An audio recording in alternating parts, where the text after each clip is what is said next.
ล้ออกพรรษามองเห็นป่าทางอุดรไหลย้อนลงหลุมรู้ตนเด็กหัวใจ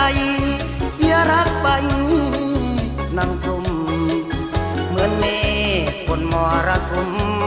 พัดเป็นปุ่มลอยบนโอบลมลวงตาปล่อยขึ้นฟ้าเบื้องบน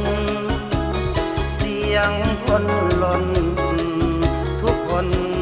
ร้องชัยโยเสียงบาดใจคล้ายๆกับเสียงโห่เหมือนชัยโยแต่เจ้าบ่าวเดินไปพรรษาไกลที่ใจจงหัวเบาเรา3 เดือนผ่านแล้ว